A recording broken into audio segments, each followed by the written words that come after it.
Perkenalkan, nama saya Esti Rizkyawati. Saya dari Universitas Muhammadiyah Palangkaraya, dari Prodi Bimbingan dan Konseling. Saya mahasiswa magang di SMA Muhammadiyah 1 Palangkaraya.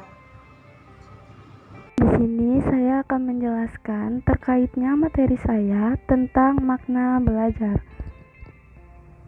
Yang pertama, pengertian belajar. Pengertian belajar adalah suatu proses atau upaya yang dilakukan setiap individu untuk mendapatkan tingkah laku baik dalam bentuk pengetahuan, keterampilan, sikap, dan nilai positif. Sebagai suatu pengalaman dari berbagai materi yang telah dipelajari, menurut Skinner, pengertian belajar adalah suatu proses adaptasi atau penyesuaian tingkah laku yang berlaku secara progresif.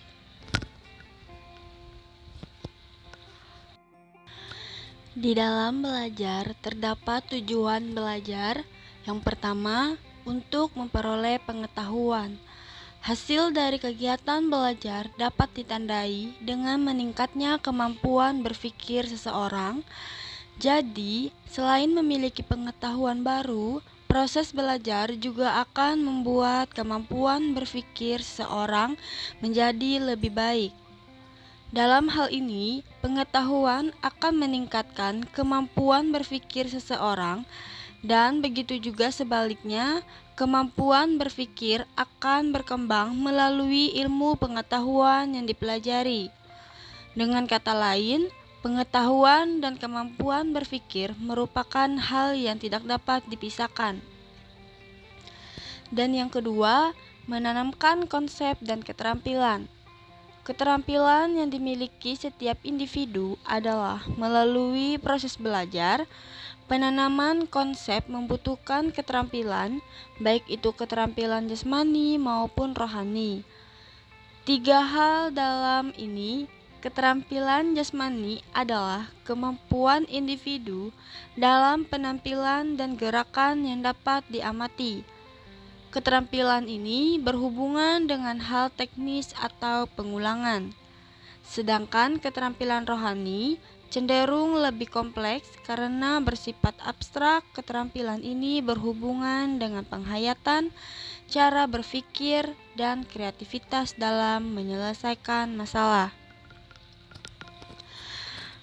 Di dalam belajar terdapat ciri-ciri belajar.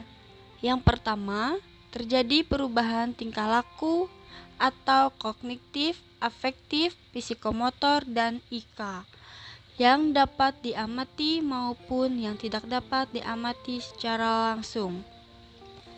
Dan yang kedua, perubahan tingkah laku hasil belajar pada umumnya akan menetap atau permanen.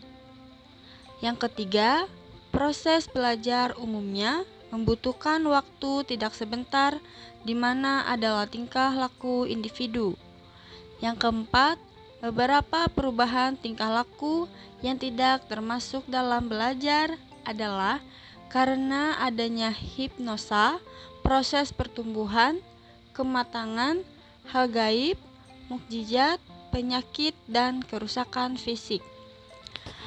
Yang kelima, proses belajar dapat terjadi dalam interaksi sosial di suatu lingkungan masyarakat, di mana tingkah laku seseorang dapat berubah karena lingkungannya. Di dalam belajar, terdapat jenis-jenis belajar.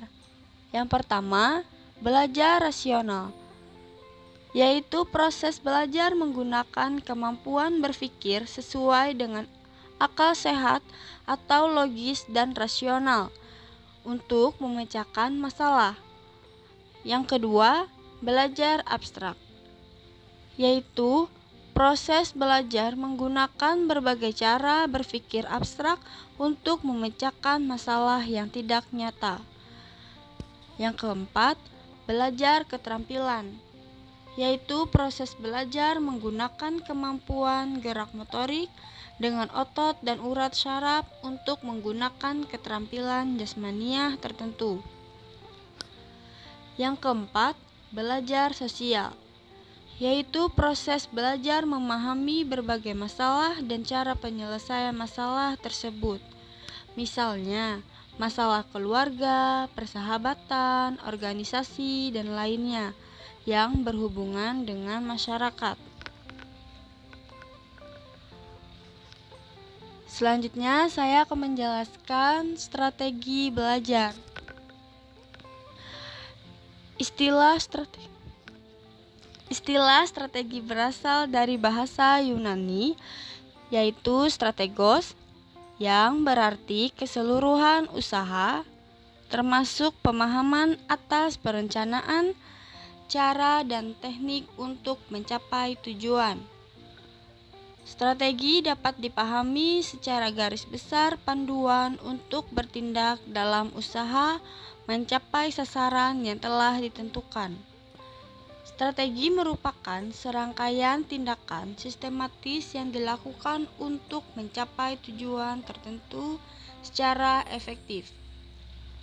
5. Strategi pembelajaran merupakan rencana tindakan yang sistematis dengan memanfaatkan berbagai metode untuk mencapai tujuan pembelajaran yang ditetapkan. Strategi tersebut disusun dengan pertimbangan berbagai kondisi nyata yang dihadapi dalam proses pembelajaran yang akan dilaksanakan. Motivasi belajar.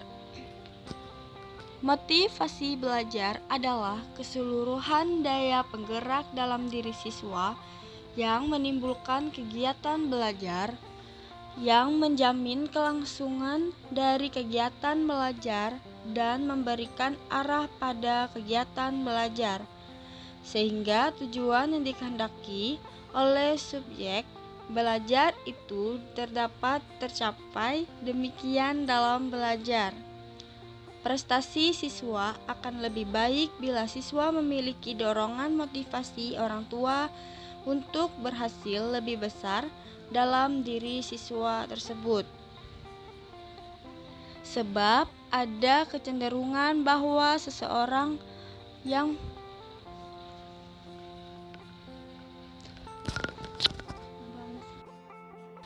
di dalam belajar terdapat motivasi belajar.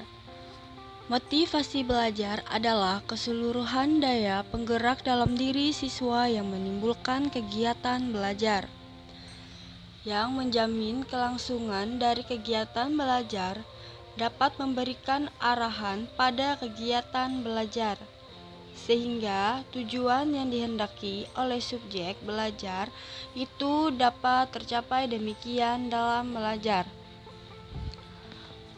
Prestasi siswa akan lebih baik bila siswa memiliki dorongan motivasi orang tua untuk berhasil lebih besar dalam diri siswa itu. Sebab ada kecenderungan bahwa seorang yang memiliki kecerdasan tinggi mungkin akan gagal berprestasi karena kurangnya ada motivasi dari orang tua. Fungsi motivasi belajar. Motivasi dalam belajar sangat penting, artinya untuk mencapai tujuan proses belajar mengajar yang diharapkan. Sehingga motivasi siswa dalam belajar perlu dibangun. Menurut Nasution, motivasi memiliki 3 fungsi. Fungsi yang pertama, mendorong manusia untuk berbuat, jadi sebagai penggerak motor yang melepas energi. Yang kedua, menentukan arah perbuatan, yakni ke arah tujuan yang hendak dicapai.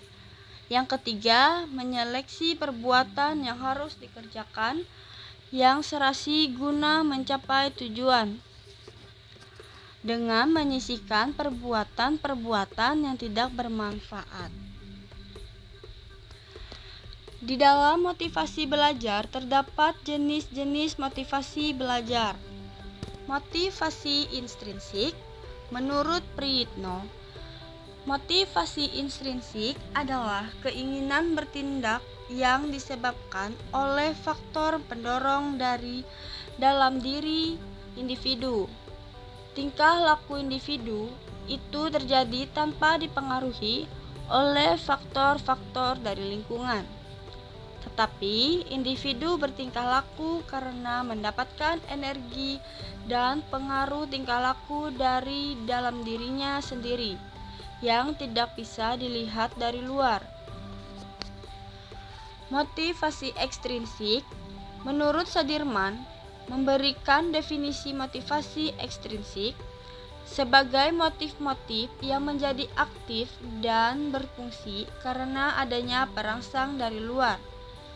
Motivasi ekstrinsik dapat dikatakan lebih banyak dikarenakan pengaruh dari luar yang relatif berubah-ubah.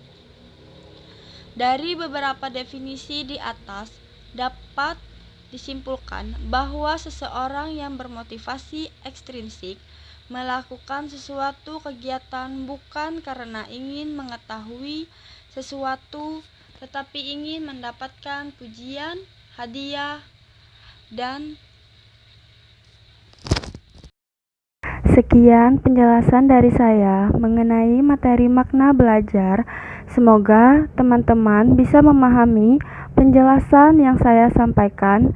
Sekian dari saya. Assalamualaikum warahmatullahi wabarakatuh.